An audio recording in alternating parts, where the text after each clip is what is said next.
What's up, guys? Welcome to your 93rd Android tutorial for the new Boston. What we're going to do in this tutorial, I just thought this would be a good way to show you guys, because it might be something that you need to do. Basically, I'm going to show you how to hide the keyboard in code.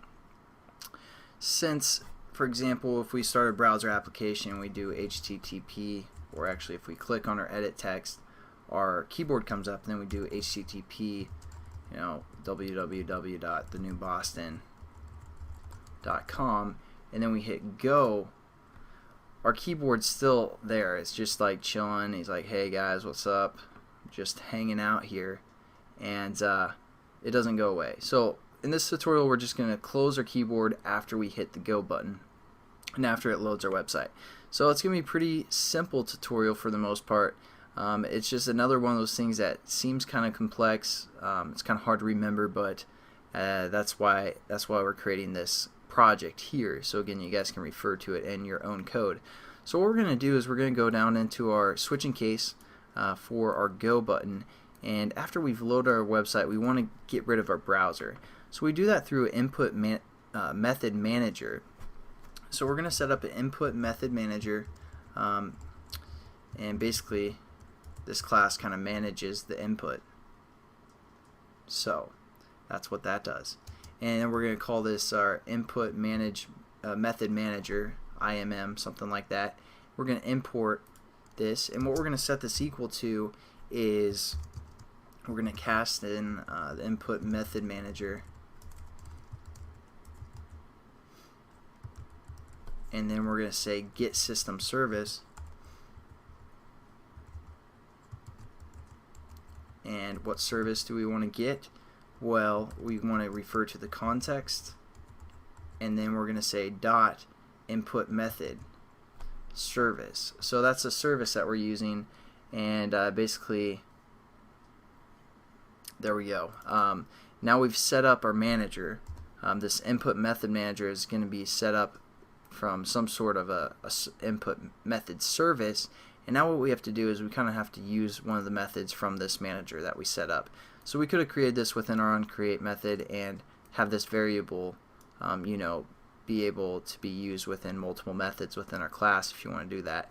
We don't have to set it up here. But what we're going to do now is use the method that's going to basically hide our keyboard.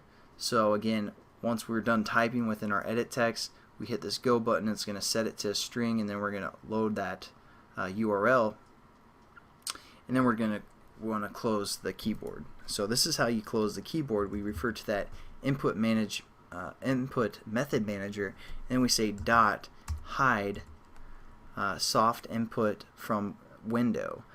So basically what that takes in within its parameters is a binder window token and a flag of some sort.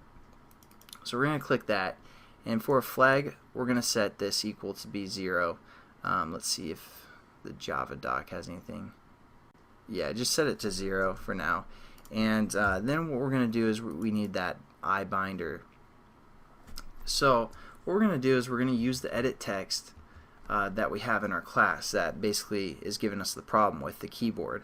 After we're done using it, done using this edit text, we're going to say dot get window token. So it basically is going to convert it to this iBinder. So it's going to take our edit text called URL and get the window token from it. And that's how you basically set it up. And this code will hide it, hide our keyboard after we're done using this edit text for the most part. So again, pretty simple. Kind of you're like, what's going on here? But I mean, after you use it a few times, once you need this, or you can always refer back to this project. So I'm just going to put a little comment here saying hiding the keyboard after using an edit text. So again, if you're working on a project, you can be like, oh, these are the 2 lines of code I need, and copy and paste for the most part, and then change your edit text. So I mean, it's pretty simple little tutorial, only 2 lines of code that we learned, but it's pretty useful as well. So let's just run it, make sure that we get that error out of there, and we're pretty much done with this tutorial. So let's scroll down to our simple browser and then type in a website again, HTTP.